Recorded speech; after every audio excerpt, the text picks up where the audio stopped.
Huggly'S Halloween by Tedd Arnold, a Scholastic Incorporated book. Huggly rushed into the secret slime pit. "Booter, Grubble, come quick," he cried. "The people world is going crazy." "Let's have a look," said Booter. "This I gotta see," said Grubble. They followed Huggly to a hatchway in the tunnel. The hatchway opened underneath a bed in the people child's room, where Huggly played. "The people have all turned into monsters," said Huggly. "Look!" The three friends gazed out the bedroom window. It was dark outside, but they could see weird creatures rushing from house to house.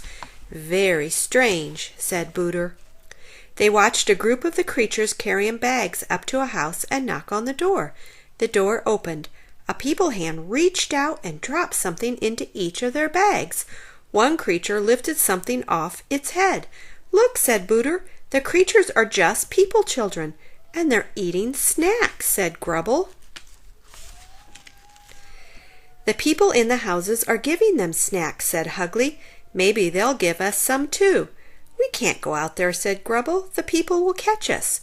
"Some of those people creatures look a lot like us," said Huggly. "Maybe tonight they won't notice that we're monsters." The three of them found some paper bags that had been thrown into the wastebasket. Then they followed Huggly downstairs to the front door. Carefully, Huggly, Booter, and Grubble stepped outside. Suddenly they heard a voice behind them. "I didn't hear you knock." It was the people mother, and she had caught them. The three monsters froze with fear. "Those are very nice costumes," she said. Then she added, "Well, aren't you going to say trick or treat?" Huggly had never spoken directly to a people person before. Finally he stammered, "Trick or treat?" The people mother smiled and dropped something in each of their bags. "Happy Halloween," she said, and shut the door. "Yay!" Grubble cheered. "Huggly, you're a genius. Let's get some more goodies." The three monsters hurried out into the crowds of the other creatures. They gathered treats from every house in the neighborhood. Every house but one. "I wonder why no people children have gone up there," said Huggly. "More treats for us," said Grubble. "Let's go." The dark old house creaked and groaned when they stepped on the porch. When Grubble knocked, the door swung open with a screech, but no one was there. "I don't think I like this place," said Huggly.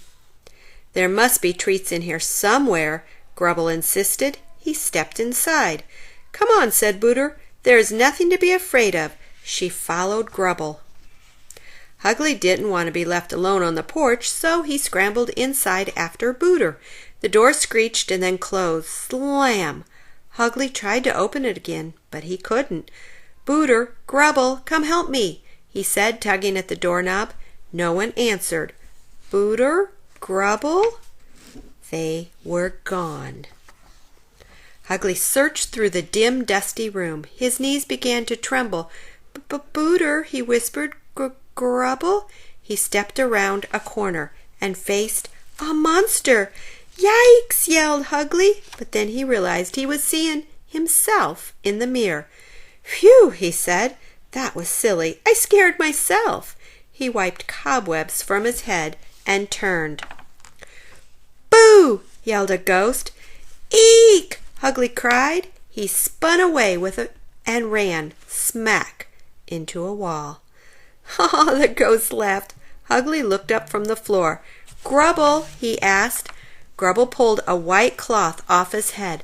"Huggly, you look so scared," he said, still chuckling. "That wasn't funny," said Huggly. "Where's Booter?" "I don't know," said Grubble. "I've been looking for treats." Together they searched room after room, but they couldn't find Booter. They crept down a very long, very dark hallway. "Boo!" said a giant metal monster. Crash, clang! It stepped in front of them and waved a gleaming sword. "Ah!" Grubble and Huggly both screamed and tripped over each other trying to run away. "Hee hee hee, ha ha ha!" the metal monster laughed. Huggly and Grubble looked up from the floor. "Booter?" they asked. Booter pulled the head off the metal monster. "You two look so scared," she said, still chuckling. That wasn't funny, said Huggly, so quit laughing and help us get out of here. Well, said Booter, what do we use when we can't use a door? A bed, said Huggly. Why didn't I think of that, said Grubble. The monsters raced upstairs to the first bedroom they saw. Booter and Grubble dived under the bed. Then Huggly remembered the bag of treats he'd left downstairs. He looked out the bedroom door but decided not to go down into the spooky old house again. He turned back to the bed. Whoo!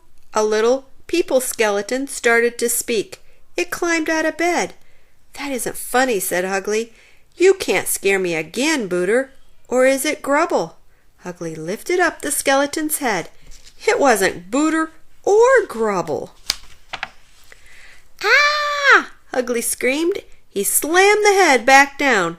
Then he dived under the bed as quickly as possible. I heard a scream, said the skeleton's father. Is everything okay in here? Asked the skeleton's mother. I saw a monster from under the bed, the little skeleton whimpered. A monster under the bed, said his mother. Tell us all about it.